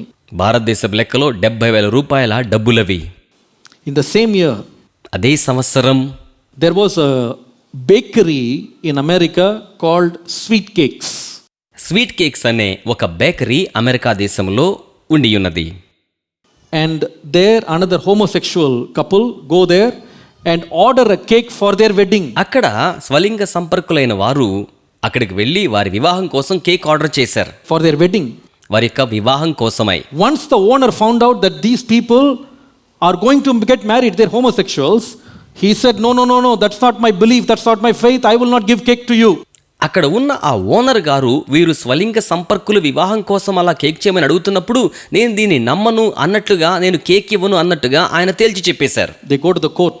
వారు కూడా కోర్టుకు వెళ్ళారు. And they said they were greatly hurt by the way the man treated them. వారు ఏమని చెప్పారంటే, ఆ మనుషుడు మాతో సంప్రదించిన విధానం ద్వారా మేము చాలా గాయపరచబడ్డామని And చెప్పారు. the court ordered a fine to that baking company $1,35,000. $1,35,000 court అపరాధ రుసుముగా ఆ బేకరీ వారికి అపరాధ రుసుము చెల్లించమని తీర్పునిచ్చింది. That is close to about 1 crore Indian rupees. దాదాపుగా భారతదేశ లెక్కలో $1,00,00,000 దగ్గరగా ఉంటుంది. They gave the money. వారు ఆ డబ్బులు ఇచ్చారు. They closed the business because they didn't have any more money. They closed the business. వారు డబ్బులు చెల్లించడం ద్వారా ఇక వ్యాపారం చేయలేక ఆ వ్యాపారాన్ని వారు మూసివేసుకోవడం జరిగింది. The Bible said in the last days dangerous times will come. Bible తెలియజేస్తోంది, అంచె దినములలో అపాయకరమైన కాలములు వచ్చును. Every law, every value, every good thing will be broken. ప్రతి చట్టము, ప్రతి ఒక్క విలువ, ప్రతి మంచి కార్యము కూడా బ్రద్దలు చేయబడే పరిస్థితులు వస్తున్నాయి. Every godliness will be thrown to the streets. ప్రతి దైవికమైన విధానము వీధుల్లోకి నెట్టివేయబడుతోంది. Evil will be called good and good will be called evil. చెడు మంచిగా పిలువబడుతుంది, మంచి ఏమో చెడుగా పిలువబడుతోంది. Some years ago, కొన్ని సంవత్సరాల క్రితం I was preparing for a lesson in school. నేను స్కూల్లో ఒక పాఠం కోసం నన్ను నేను సిద్ధం చేసుకుంటూ ఉన్నాను. I want to begin in a very interesting way, so I was collecting for some material. నేను చాలా ఆసక్తికరమైన విధానంలో ఆరంభించాలని కొంత సమాచారాన్ని ప్రోగు చేసుకునే పనిలో నిమగ్నమై ఉన్నాను. I thought I'll start with illustrating about 10 world's most dangerous animals. ప్రపంచంలో 10 అత్యంత ప్రమాదకరమైన జంతువుల విధానాలు చెప్తూ మొదలు పెట్టాలనుకున్నాను. I thought I'll search that, so I googled it. నేను గూగుల్లో దాన్ని వెతికి దాని ప్రకారం ప్రారంభించాలి అనుకున్నాను. So I typed 10 most dangerous animals in the world. కనుక ప్రపంచంలో 10 అత్యంత ప్రమాదకరమైన క్రూర జంతువులు అనే విధంగా సెర్చ్ మొదలు పెట్టాను. And then a website opened up, very interesting. చాలా ఆసక్తికరమైన వెబ్సైట్ ఒకటి ఓపెన్ అయింది. And they had listed 10 dangerous animals. వారు 10 ప్రమాదకరమైన జంతువుల పట్టికను ప్రారంభించారు. First one, మొదటిది, the 10th place goes to Cape Buffalo. 10వ స్థానం కేప్ బఫెల్లోకి చెందుతోంది. It is 6 feet tall, weighs over a ton, can run at 50 kilometers per hour. ఇది 6 అడుగుల ఎత్తు, టన్ను బరువు ఉంటుంది, 50 కిలోమీటర్ల వేగంతో పరిగెట్టగలుగుతోంది. Very dangerous animal. చాలా ప్రమాదకరమైన జంతువు. Then the 9th place. ఆ తర్వాత 9వ స్థానంలో It goes to an animal called cone snail. Cone snail అనే పేరుతో ఈ జంతువు ఉంటుంది. But very venomous, very poisonous. అయితే చాలా విషపూరితమైన జంతువుగా ఇది ఉంటుంది. 8th place. 8వ స్థానంలో Golden poison dart frog. Golden poison dot frog అనే జంతువు ఒకటి ఉంటుంది. They say one sting of that frog can kill 10 people instantly. ఆ యొక్క కప్ప ఒక్కసారి కాటు వేస్తే 10 మందిని ఒకేసారి చంపగలంత విషం ఆ కప్పకుంటోంది. Then the 7th place goes to box jellyfish. ఆ తర్వాత 7వ స్థానంలోకి బాక్స్ జెల్లీ ఫిష్ వచ్చేస్తోంది. They say they are also very venomous. చెప్తారు కదా, అది కూడా చాలా విషపూరితమైన జెల్లీ ఫిష్ అని చెప్తారు. It can attack the heart, nervous system, skin cells.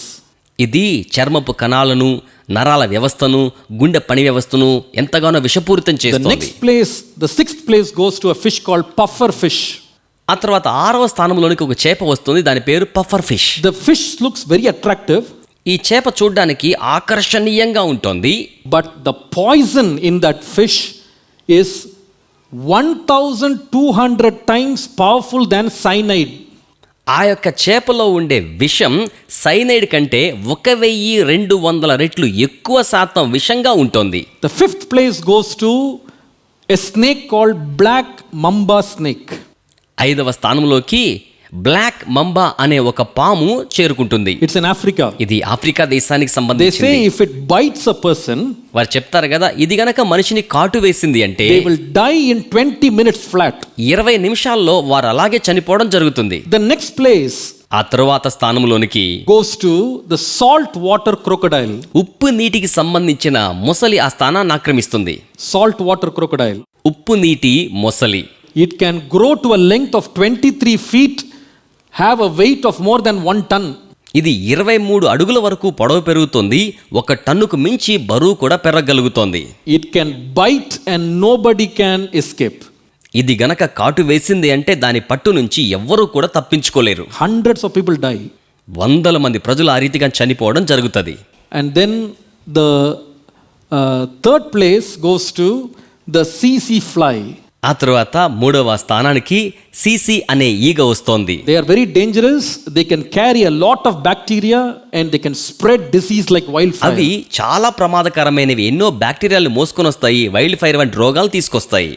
Then the 2nd place goes to an insect called the mosquito. ఆ తర్వాత 2వ స్థానానికి దోమ అనే కీటకము వస్తోంది. It caused many deaths in the world by cholera, malaria, dengue, all this spread by mosquitoes. ఇది దోమల ద్వారా వ్యాప్తి చెందే కలరా, మలేరియా, డెంగ్యూ రోగాలతో అనేక మందిని చంపేస్తోంది. So what is the first most dangerous animal in the world? ప్రపంచంలో మొట్టమొదటి స్థానంలోకి వచ్చే అతి క్రూరమైన ప్రమాదకరమైన జంతువు ఏదంటే This is the one. ఇదేనండి. అది మీరు చూస్తూ ఉన్నారు కదా, The human being. మానవుడే. They say వారేమన్నారంటే human beings were the one main cause for the maximum deaths in the human race, which is touching 1 billion. మానవ జాతికి సంబంధించిన తరాల్లో 1 బిలియన్ మంది మనుషులు చనిపోవడానికి అత్యంత ప్రమాదకరమైన కారకంగా ఉన్నది మనిషి అని తెలియచేశారు. இதுவரைக்கும் 100 கோடி மனிதர்களை கொண்டிருக்காங்களாம். மனித வர்க்கம் தாம் வர்க்கத்தை கொண்டது 100 crores, 1 billion. 100 కోట్ల మంది ప్రజల చావునకు కారణం, 1 బిలియన్ మంది చావునకు కారణం. By wars, so many things. యుద్ధాల ద్వారా, అనేక విధానాల ద్వారా. Now, you want to know, is this over? ఇప్పుడు ఇది ఇంతటితో ముగిసిపోయింది అని మీరు అనుకుంటూ ఉన్నారా? We are in a modern society. మనం అధునాతనమైన సమాజంలో జీవిస్తూ ఉన్నాము. The wars are all in control. యుద్ధాలన్నీ కూడా మన అదుపులోనే ఉన్నాయి. Now, we have lot of rules, we have lot of systems, no more wars. ఇప్పుడు మనకి ఎన్నో నియమాలు ఉన్నాయి, ఎన్నో వ్యవస్థలు పనిచేస్తున్నాయి, యుద్ధాలేమీ లేవి ఇప్పుడు అనుకుంటున్నారా? Let me give you a surprise. నేను ఒక ఆశ్చర్యపరిచే సంగతి మీకు చెప్తాను. Do you know? మీకు తెలుసా? In the past 1 century, 100 years, గత 100 సంవత్సరాల గతాన్ని మనము గమనించినట్లయితే humankind has successfully killed or aborted 1 billion babies. మానవాళి విజయవంతంగా 1 బిలియన్ సంఖ్య పసికందులను చంపేశారు. Just like an entire country of India. అంటే ఒక భారతదేశం అందంతయు నింపబడే అంత గొప్ప జనసమూహాన్ని చంపేశారు. Recently in America, there was a billboard. ఇటీవల కాలంలో అమెరికా దేశంలో పెద్ద బిల్ బోర్డ్ వేశారు. And this is what was written there. అక్కడ ఇలాగున రాయబడింది, The most dangerous place for an African American is in the womb. Africa దేశానికి సంబంధించిన అమెరికా జాతీయునికి అత్యంత ప్రమాదకరమైన స్థలం ఏది అని గనక మనం ఆలోచన చేస్తే అది మరి ఏదో కాదు గాని తల్లి యొక్క గర్భమే అన్నట్టుగా వారక్కడ వ్రాసి ఉంచారు. தாயின் கர்ப்பம்தான் உலகத்திலே ரொம்ப ஆபத்தான இடமா. ஏன்னா கர்ப்பத்தில் உருவான குழந்தைகளை அழிக்கிறதுல மனித வர்க்கம் அவ்வளோ தூரம் மேம்பட்டிருக்கான். Do you know మీకు తెలుసునా that ఏమిటంటే abortions has become the greatest genocide ever, far surpassing all wars and all diseases and whatever, all combined. This is the top. సకల వ్యాధుల ద్వారా సంభవించే మరణాల కంటే, యుద్ధాల ద్వారా సంభవించే మరణాల కంటే కూడా గర్భస్రావం ద్వారా మరణించే ఆ యొక్క మరణాల సంఖ్య అన్నిటినీ అధిగమించిపోయింది. Today's statistics, ఈ రోజున లెక్కలు మనం గమనిస్తే per year 125 lakhs babies are aborted. ఒక్క సంవత్సరానికి 1,25,000 మంది బిడ్డలను గర్భస్రావం ద్వారా చంపేస్తున్నారు. Every 2 hours 2,800 babies are aborted. ప్రతి గంటకు 2,800 మంది పసిబిడ్డలను గర్భస్రావంతో చంపేస్తున్నారు. That is equivalent to the September 11 Twin Tower attacks. Every 2 hours human beings are killing babies. ప్రతి 2 గంటలకు సెప్టెంబర్ 11న ఆ యొక్క ట్విన్ టవర్స్ను కూల్చివేసినప్పుడు చనిపోయిన మనుషులు ఎంత లెక్క ఉన్నారో అంత లెక్క గల గర్భస్థ శిశువులను గర్భస్రావం ద్వారా చంపేస్తున్నారన్నమాట. Every 6 months 63 lakh babies are aborted. ప్రతి 6 నెలలకు 62 నుంచి 63 లక్షల మంది పిల్లలు గర్భస్రావం ద్వారా చనిపోతున్నారు. Now that is equivalent to the number of Jews that was killed by Hitler during the Second World War. ఇది దేనితో సమానమంటే రెండవ ప్రపంచ యుద్ధ సమయంలో హిట్లర్ చేత చంపబడ్డ యూదుల సంఖ్యతో సమానం. Every 6 months that is happening. ప్రతి 6 నెలలకు కూడా ఇలాగున జరుగుతూ ఉన్నది. And there is no control. ఇందులో ఏమాత్రము కూడా నియంత్రణ అనేది లేదు. This is very shocking. Please listen. వినండి, ఇది చాలా నిర్ఘాంతపరిచే సంఘటన. This year, January 22. ఈ సంవత్సరం జనవరి 22వ తేదీన జరిగిన సంఘటన ఏమిటి అనంటే, The governor of New York, New York రాష్ట్రానికి సంబంధించిన governor, he brought up a law, an act. ఆయన ఒక చట్టాన్ని తీసుకుని వచ్చారు. What is that? ఏమిటది? Until now in America, you can legally abort a child until 24 weeks. ఇప్పటి వరకు కూడా అమెరికాలో 24 వారముల వయసున్న గర్భస్థ శిశువును చట్టబద్ధంగా గర్భస్రావము చేయించుకొనవచ్చును. That was the law. అదొక చట్టం. But that governor, just 6 months ago, he brought a law. 6 నెలల క్రితం ఈ గవర్నర్ గారు ఒక చట్టాన్ని తీసుకుని వచ్చారు. What is that law? ఏమిటదంటే, The mother has the right to abort the baby just before delivery. గర్భస్థ శిశువుకు తల్లి జన్మను ఇవ్వక మునుపు వరకు కూడా ఆ బిడ్డను గర్భస్రావం ద్వారా చంపివేసే హక్కు ఆ తల్లి కలిగి ఉంటుందని సెలవిచ్చారు. It has become a law in America. ఇది అమెరికా దేశంలో ఒక చట్టముగా పరిణమించింది. In New York. న్యూయార్క్ రాష్ట్రంలో. Now the shocking thing in this is, ఇప్పుడు ఇందులో ఉన్న నిర్ఘాంతపరిచే సంగతి ఏమిటంటే, when this law was passed, ఈ చట్టము ఎప్పుడైతే ప్రజల మధ్యకు వచ్చిందో on that day, ఆ రోజున thousands and thousands of women, they went on a march of celebration. వేల కొలది మంది స్త్రీలు చాలా గొప్ప సమూహంగా నడుచుకుంటూ వెళ్తూ ఈ యొక్క తీర్పును వేడుకగా వారు జరుపుకున్నారు. Look at that picture. ఆ యొక్క చిత్రపటాన్ని మీరు గమనించండి. Thank God for abortion. గర్భస్రావం చేయించుకోవడానికి అనుమతి ఇచ్చినందుకు దేవునికి ధన్యవాదాలు. Look at the words they say. My body, my choice. నా దేహం నా నిర్ణయం, అది వారు చెప్పుకుంటున్న మాట. You cannot ask me why, what, how, when. I will do whatever I want. నాకేం కావాలి అది చేస్తాను, ఇప్పుడు ఎందుకు ఇలా చేస్తున్నారనడానికి ఎవరికి హక్కు లేదు. I'll tell you, on that day when they passed that law, ఆ రోజున వారు ఆ చట్టాన్ని అమలులోనికి తీసుకుని వచ్చి ఉన్నప్పుడు, in order to celebrate that event, ఆ యొక్క సందర్భాన్ని వేడుకగా జరుపుకోవడం కోసం 6 months ago, 6 నెలల క్రితం there is this one world tower that was replaced with the twin towers. ఈ యొక్క ట్విన్ టవర్స్ కి బదులుగా ఏర్పాటు చేయబడిన ఆ యొక్క పెద్ద టవర్ దగ్గర, It's called one world tower. దాని పేరు one world tower. On the top of the tower, ఆ యొక్క టవర్ యొక్క అత్యున్నత the భాగంలో governor ordered for celebrating this event that it will be lit up in pink. ఆ యొక్క గవర్నర్ గారు దానిని పింక్ కలర్లో వెలిగించడం ద్వారా ఆ వేడుకను జరుపుకోవడానికి వారు ఉద్దేశించారు. Why am I saying this? నేను ఈ సంగతులు మీకు ఎందుకు తెలియచేస్తున్నాను? In the last days, terrible times will come. అంత్య దినములలో అపాయకరమైన కాలములు వచ్చును. కొడియ కాలంగల్ వరం. అపాయకరమైన కాలములు వచ్చును. People will lose love. ప్రజలు ప్రేమను కోల్పోయే వారిగా ఉండనయ్యున్నారు. People will have no accountability to anyone. ప్రజలకు ఏమాత్రం కూడా ఒకరికి లెక్క ఒప్పగించాలనే బాధ్యత ఉండదు. People will have no abstinence. ప్రజలు ఏ మాత్రమును కూడా సంయమనాన్ని పాటించే విధానము వారికి ఉండదు. How should the church respond to this? మరి దీనికి సంఘము ఎలాగునా స్పందించవలసి ఉంటుంది? What are we to do in such a wicked generation? అటువంటి దుష్ట తరములో ఉన్న మనము ఏమి చేయవలసి ఉంటుంది? 3 thoughts. 3 ఆలోచనలున్నాయి. Number 1. మొదటిది 1 John 2:15. మొదటి యోహాను పత్రిక 2వ అధ్యాయము 15వ వచనం. John said, "Love not the world, neither the things that are in the world. If any man love the world, the love of the Father is not in him." ఈ లోకమునైనను లోకములో ఉన్న వాటినైనను ప్రేమింపకుడి. ఎవడైనను లోకమును ప్రేమించిన ఎడల తండ్రి ప్రేమ వానిలో ఉండదు. Don't run after this world. ఈ లోకము వెంట పడకండి. Don't love the things of the world, లోకపరమైన కార్యములను ప్రేమించకండి.